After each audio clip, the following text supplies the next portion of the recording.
let's get into the agenda. We are talking about complexity of the risk analysis and complexity of the devices themselves.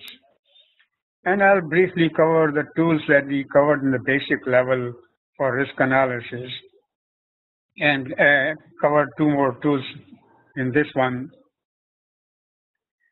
And we will talk about how do you avoid the risks by writing good specifications and also avoiding manufacturing risks too.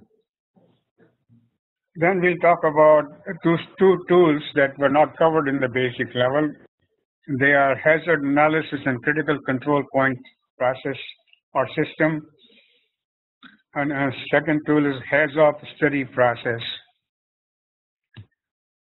And then we'll talk about extending the basic concepts to packaging, shipping, handling, and even disposal of the products. Then we'll extend further into repair process and maintenance process. Then, of course, then we always have to talk about role of management in the risk analysis and risk evaluation. Risk analysis is a little different than risk evaluation. I'll talk about it later. And so role of management in risk evaluation also besides risk analysis. And then I'll talk about best industry examples I have come across.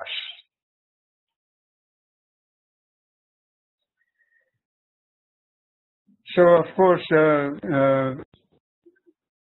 we have to make sure that we conduct good FMEAs on the processes and on the design themselves to avoid manufacturing problems as well as design problems.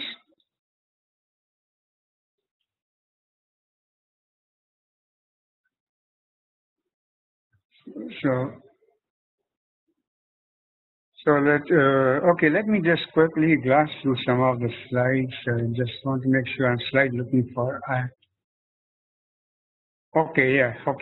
mean, this is a chart I was looking for. So let me finish the other ones.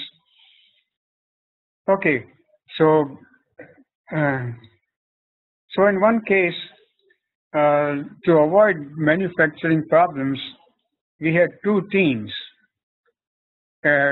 One doing design FMEA, another doing process FMEA.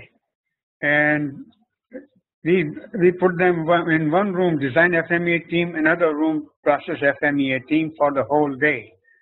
And actually, we took them to the hotel so they are not disrupted by meetings and other things. Now, the wonderful thing happened, and this is one of the best practices also. They do it the same day, both FMEAs. Then at the end of the day, they come together and discuss what design people found. Well, like for example, design people's role was to find the manufacturing critical tolerances, critical features required, and they want to make sure manufacturing people can control those critical features. It could be the material property, it could be the strength of the welding. And manufacturing people will come and say they did a process FMEA and they don't think they can control these.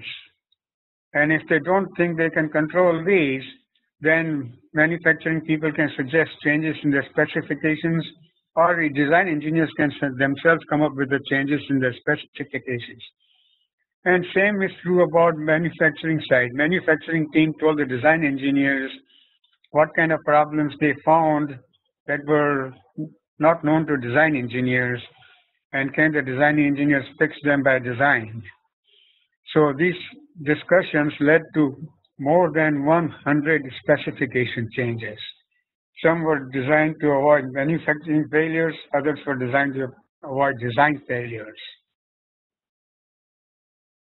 So these specifications, once you discuss them, should be including prevention of failures, prevention of manufacturing problems, prevention of maintenance problems, prevention of user concerns, and prevention of disposal concerns.